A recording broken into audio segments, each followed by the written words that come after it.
여기서 저희 강의에 먼저 그 핵심이 뭔지를 먼저 짚어보고 가도록 하겠습니다. 그러면서 남아공에서 그 핵심적인 상황을 간단히 정리하고 우리의 경우에 간단히 대입함으로써 수업을 이제 마무리하는 걸로 하겠습니다. 이게 저에게도 제일 어려운 내용 같아요. 우리가 지금 뭘 하는지 딱 한마디로 정리하는 거. 이제 이게 다뤘던 내용들이 너무 많죠. 제국주의라는 어떤 아주 일반적인 용어, 제국주의도 고대로부터 시작해서 로마 제국주의, 그리고 실제로 우리에게 영향을 줬던 근대 이후의 제국주의부터 또 미국까지, 그리고 우리 기독교의 내용도 다뤘습니다. 다른 것도 있지만, 근데 이 둘을 어떻게 우리가 정리할 수 있느냐? 실제로 우리에게 뭔가 명확한 인상을 줄 수 있는, 우리의 삶에도 적용이 되고 우리가 누군가에게 얘기를 할 수 있는 그게 뭘까라고 생각했던 거죠. 근데 신앙으로 보면 우리가 이제 기독교에 대한 내용은 아무래도 그 백성이라 그럴까요? 민중, 아니면 약자. 구약에서는 뭐 노예죠. 실제적으로는 백성에 대한 하나님의 이제 사랑이나 뭐 선호라는 말을 쓰더라고요. 이제 이게 있습니다. 이 갈릴리 공동체에서 또 이거죠. 예수님께서 갈릴리 공동체 오셔서 이러한 사랑을 통해서 당신의 어떤 삶을 사셨습니다.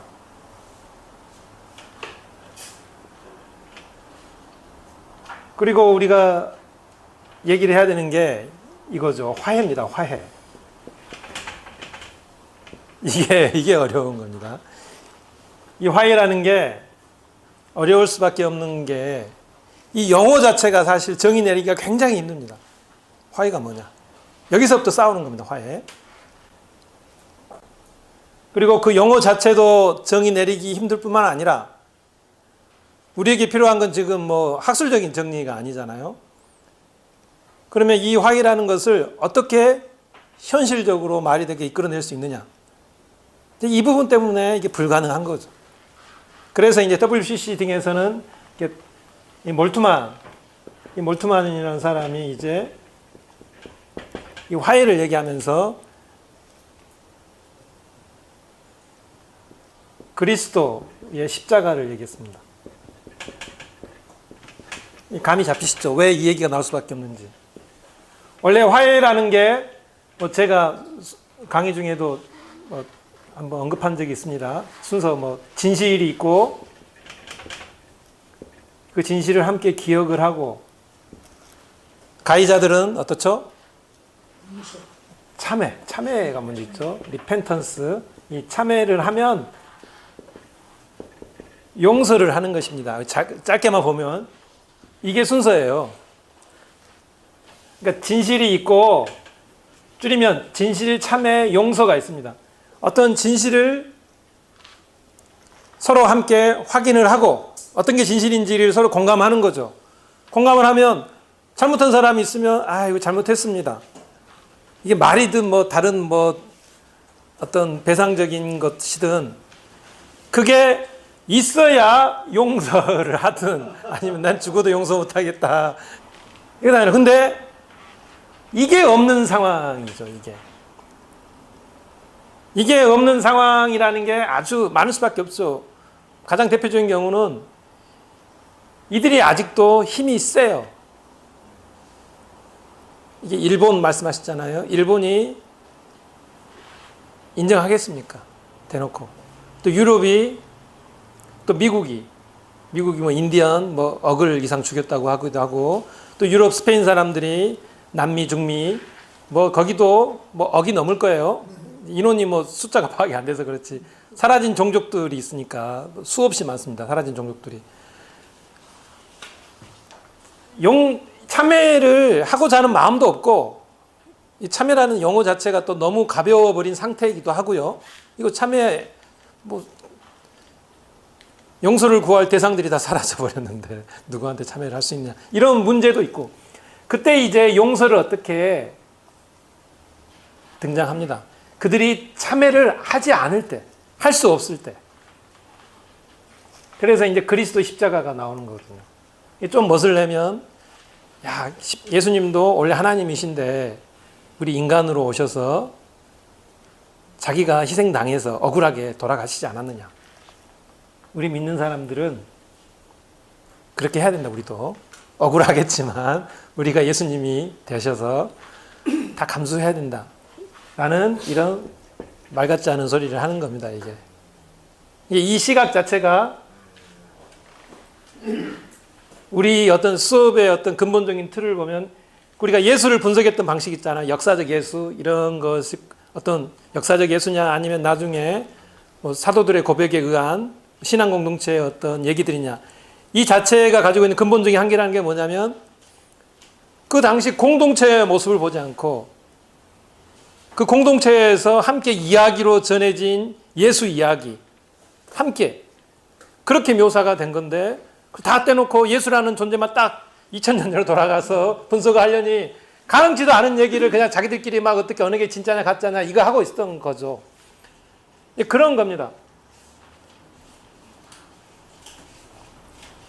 자신들이 참회를 얘기할 수 있는, 용서를 구할 수 있는 위치가 아니잖아요. 이 몰트만 독일 사람이에요. 어찌 보면 이 몰트만이 죽인 거예요. 일체화 시키면은. 그렇게 봐야 돼요. 엄밀하게. 우리가 그 명제가 있잖아요. 용서를 강요하는 것만큼 참 엄청난 폭력이 없다. 특히 그 용서를 강요하는 측이 자기가 가해자의 입장과 무관하지 않다면. 이제 그런 얘기인 거죠. 이제 이런 관점, 자신들이 어떤 자신들의 시각에 놓여서 어떤 사태를 바라보기 때문에 이런 억지가 나오는 것입니다. 그렇다면 그래도 어떻죠? 뭔가를 만들어내야 되는 것입니다. 이제 그게 어렵기 때문에 이제 이 십자가 얘기가 나오는 거죠. 이제 이게 나오면 어쨌든 모양새는 나오는 것입니다. 모양새는, 자, 니들이 용서하면 돼. 이제 그게 되는 거죠. 이게 앞으로도 그러면 막 죽여놓고 이제 죽인 놈들은 죽이고 나서 당한 사람들은 우리가 용서해야 돼. 이렇게 되는 겁니다. 강자는 계속적으로 강자고 약자는 약자이기 때문에. 그래서 이렇게 정리가 되면 안 되는 거죠. 이거는 최후에 자기가 자기 신앙으로 어떻게 할 수 있느냐는 얘기인 거지. 우리가 이제 역사를 정리할 때 이런 식의 일반화는 이건 이러면 안 되죠. 안 되는 것이죠. 그러면 뭐냐? 이 둘을 함께 할 수 있는 것. 그러면서 실제로 역사 가운데서 우리가 그 예들을, 좋은 예들을 찾아볼 수 있는 것. 그 예들을 우리가 결국 오늘 하고자 했던, 많이는 안 하겠지만 그 남아공의 진실위원회나 아니면 칠레나 아르헨티나 캄보디아 기타 등등 위원회들 많습니다. 그들의 모습을 통해서 얻어낼 수 있는 게 뭐였냐? 결국은 그게 공동체입니다. 공동체. 좀 얘기한 공동체 세우기. 이거는 결국 이 기독교적인 것과 이 제국적인 것을, 제국주의적인 것을 그대로 합칠 수 있는 거죠. 남아공의 예를 들면 쉽습니다. 남아공, 우리가 남아공 TRC라고 하잖아요. 화해와 진실위원회. 그 TRC의 어떤 성립 배경, 구체적으로 어떻다, 이제 그런 건 하지 않겠습니다. 근데 우리가 상식적으로 보더라도 유럽 사람들이 와가지고 남아공 사람들을 많이 죽였어요. 근데 남아공은 이제 보통 아파르트헤이트라고 그러나요? 제가 아파르트헤이트 맞나요? 이 단어가 자꾸 헷갈려서. 아파르트헤이트 분리 정책이죠. 이 1948년부터 91년입니까? 죄송합니다. 91년까지의 이 아파르트헤이트, 이게 분리 정책이죠. 이 백인과 흑인의 분리 정책, 이 기간 때 벌어졌던 정치적인 행위, 정치적인 행위를 뒷조사한 게 다시 한번 우리가 조사해보자. 이 기간에 무슨 일이 있었는지 그리고 반성해보자. 그게 이제 TRC거든요. 모양새는 이렇습니다. TRC가 이거예요. 근데 이게 왜 공동체 세우기와 관련이 있느냐? 사실은 1948년 이전에 아프리카 흑인들은 더 고통당했습니다. 왜냐하면 한 200여 년 전 영국 사람들, 네덜란드 사람들 와서 남아공 남쪽에 있는 사람들이 거의 멸종을 당했어요. 똑같아요. 저기 뭐 어디 가서 멸종당한 케이스와 똑같습니다. 훨씬 잔인했던 일들은 그 전에 다 벌어졌어요. 그러니까 이제 이 1948년부터 90년대 초반까지 얘기는 하나의 어떤 역사에 드러난 과정들인 거죠. 이 가운데 이제 선거를 통해서 분리정책을 내세우고 등장한 대통령이 당선됨으로 인해 이제 분리, 이게 흑인들은 흑인들 거주지에서 살고 백인들은 백인들 거주에서 사는 이 홈랜드라는 정책이 나온 거죠. 거주지를 아예 다르게 한 것입니다.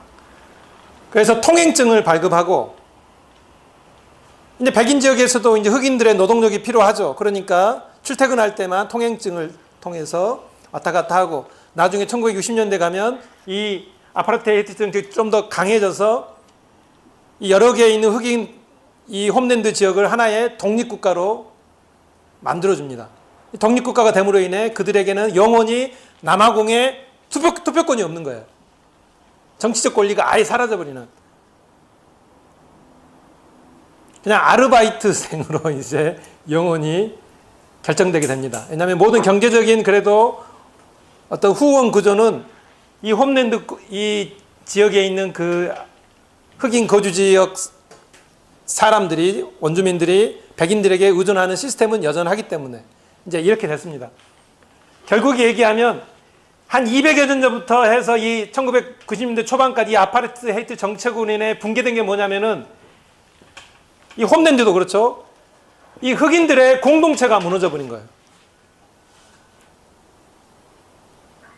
원래 흑인들은 어땠다 했죠? 원래 흑인들은 제가 지난 시간에 또 얘기했죠. 자기들의 전통 문화, 인조미가 있댔죠. 인조미 우리 그 갈릴리 사람들을 통해서 우리가 구약의 사람들을 봤던 똑같은 모습이 아프리카 전통 민족들에게 있었습니다.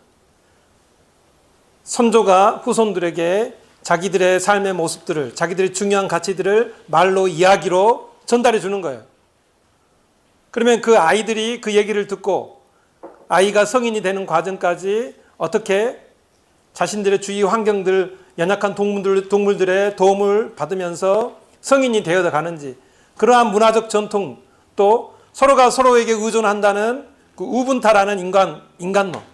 인간이란 서로에게 의존하는 존재다. 그게 아프리카의 인간론이거든요. 그러면서 서로가 서로에게 의존하는 공동체로 지낸 거예요. 지금까지. 근데 이 홈랜드라는 정책 때문에 자기들의 거주지를 다 뺏기고 쫓겨난 겁니다. 훨씬 작은 공간으로 대규모 사람들이 밀집되게 된 거예요. 미국에서 백인들이 인디언들을 그렇게 했던 것처럼. 그래서 이 공동체가 무너진 겁니다. 더구나 이들의 이제 경제적인 환경이 훨씬 이제 안 좋게 되죠. 경제적인 환경도 안 좋아지고 사람들은 갈수록 힘들어지고, 그러니까 몸에도 질병도 생기고, 그렇기 때문에 이 공동체가 무너지기 시작한 겁니다. 그거는 우리가 갈릴리 예수와 제국 할 때도 똑같이 봤던 내용이죠. 서로가 서로에게 담보를 했는데 한두 가정이 무너지면서 자신들의 공동체가 무너지면 약한 사람들끼리 이 공동체 내에서 서로 반목이 생기고, 그러면서 이러한 계속적인 패턴들로 인해 서로가 서로를 의심하고, 그런 과정 중에 내가 내 스스로를 죄인으로 여기게 되는 죄책감이 갖게 되는 거죠. 그래서 예수님께서 나는 스스로 의롭다 하는 사람들이 아니고 스스로 죄인이라고 하는 사람들을 구원하러 왔다는 게 결국은 이 깨져가는 갈릴리 공동체를 회복시키기 위해서 오셨다는 거죠. 이 똑같습니다. 결국에는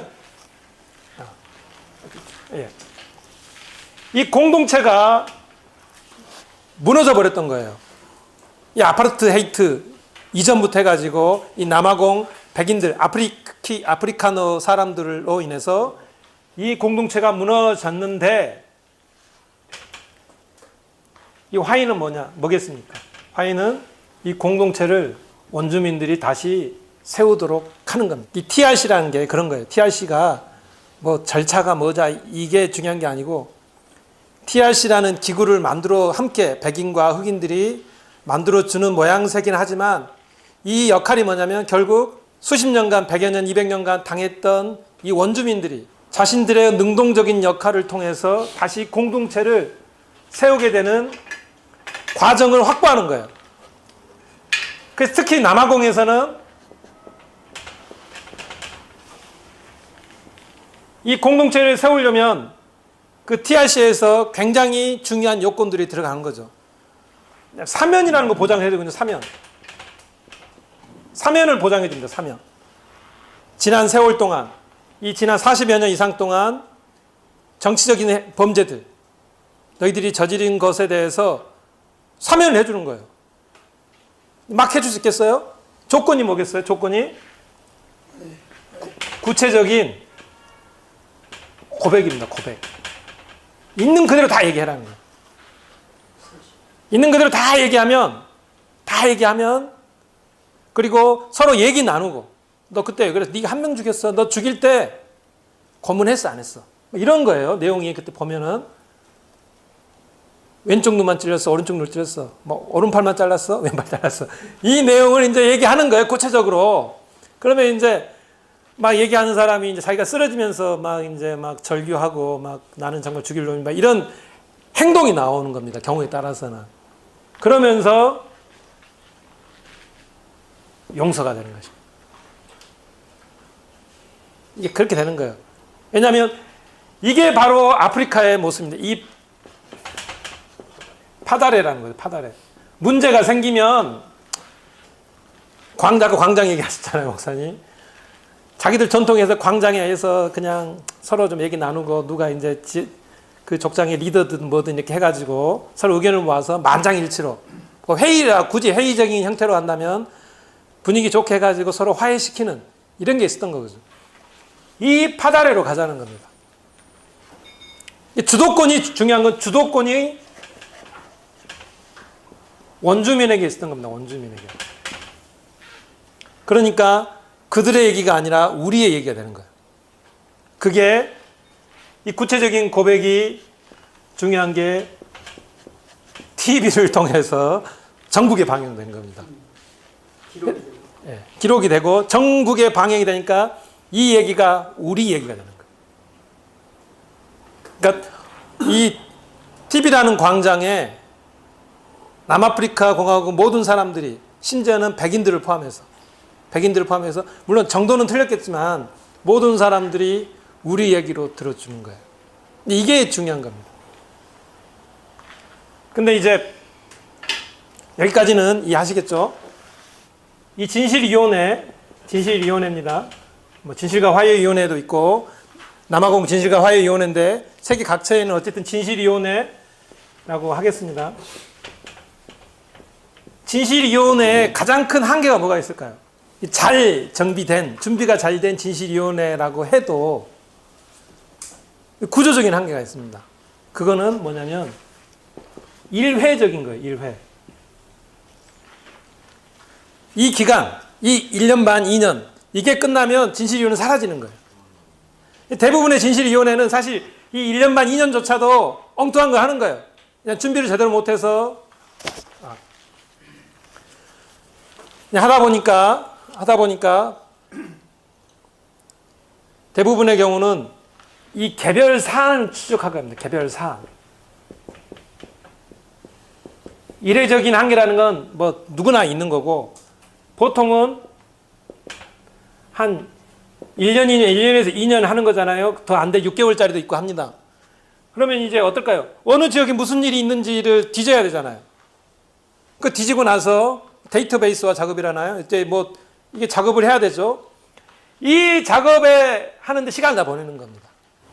개별 사안들이 잘 정리가 되고 사람들에게 전달이 되어서 어떻죠? 이게 이야기가 돼야 되는데 이게 안 되는 거예요. 이야기가 되려면 이 사안들 전체도 중요하지만 이 사안들이 생기게 된 배경들, 어떤 일이 있었고 실제로 누가 했다는 사람들의 생각들이 있고 말들이 있고 이게 처음과 나중에 이야기들이 있다는 거예요. 그런 이야기들이 아니고 개별 사람들의 치우치다 보니까 이 진실위원회들이 역할을 안 했는데 어쨌든 잘 한 진실위원회조차도 일회적인 것에 끝나기 때문에 그 다음이 허무하다는 겁니다. 허무하고 여기 제 자료 드린 것 중에 나오지만 50% 이상 사람들 남아공에서도 에이 내가 괜히 나갔다고 하는 거예요. 말을 하고 난 뒤가 더 안 좋은 겁니다. 제가 여기다가 적었는지 모르겠습니다만 아마 제가 적지 않은 것 같은데 이 남아공은 좀 더 약간 특이한 면이 또 있습니다. 남아공은 흑백 간의 문제도 있었지만 흑 간 문제도 있었어요. 특히 주루족이라는 어떤 족속 때문에 이것 때문에 사실 먼저 그 남아공 민족회의에서 2번의 진실위원회를 사실 먼저 했습니다. 흑 간의 내용들 조사하려고. 그러니까 ANC 내에서 누군가 변절자가 있다는 얘기를 듣고 그 사람들을 어디래 30여 명을 데리고 가가지고 고문을 한 거예요. 근데 그 얘기가 전해지면서 그 진상을 파악해보자고 하고 만델라가 시켰습니다. 한 번 시켰는데 불만이 제기된 거예요. 뭔가 잘 안 됐어. 얘기가 나와서 2번을 했습니다. 2번을 했는데도 국민들이 쉽게 납득이 안 되는 거예요. 다시 얘기하면 구조적인 참여는 없었다라고 정리가 됐던 것 같아요. 구조적인 참여. 이게 이 ANC죠. 아프리카 민족회의. 이 ANC의 구조적인 참여가 없었다라고 하니까 에이 안 믿겠다. 너그 흑인들끼리도 그러는데 우리가 뭘 믿겠냐. 딱 그러면 TRC 만들자 한 겁니다. 여기 만들어서 서로 다 해보자. 흑백간뿐만 아니고 흑간. 그런 구조적인 한계도 있기 때문에 이 정의로 나가기가 조금 쉽지가 않죠. 더더구나 이제 여러 가지 이유도 있습니다만 흑 간의 어떤 구조적인 문제도 있습니다. 실제로 여러 나라들 같은 경우 보면 진실위원회는 차려졌지만 아직 가해자들이 힘이 더 센 사람들인 경우가 많아요. 특히 경찰과 군부는 무조건 끼어 있어요. 기타 등등 원인으로 해서 이제 여러 가지가 있는 거죠. 그러니까 이 일회적이라는 게 제일 본질적인 한계입니다. 그래서 제가 드린 자료집에 보면은 이거를 극복할 수 있는 자조적인 모임들이 생겨요. 남아공에서는 뭐라고 하죠? 그게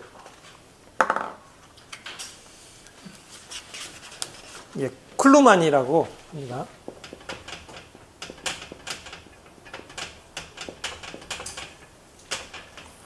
이 진실위원회는 자주적인 게 아니죠. 자체적으로 생긴 게 아닙니다. 그 마을 사람들끼리 생긴 게 아니고 국가가 돈을 들여서 생긴 어떤 국가 조직이잖아요.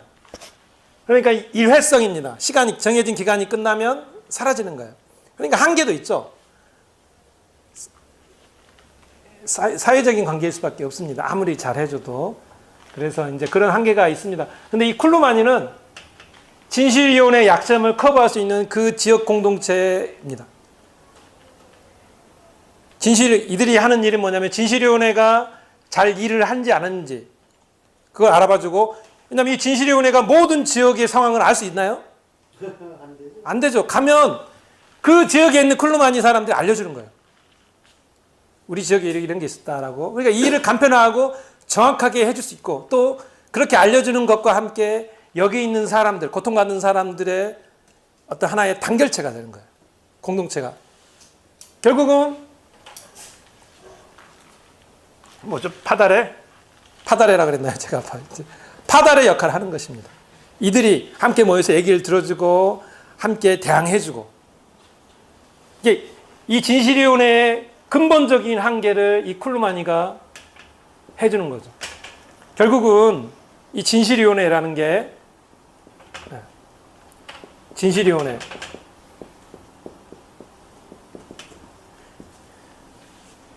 진실위원회가 역할을 하는 이 화해라는 게 결국 이런 식의 사람들의 진실을 파악을 해서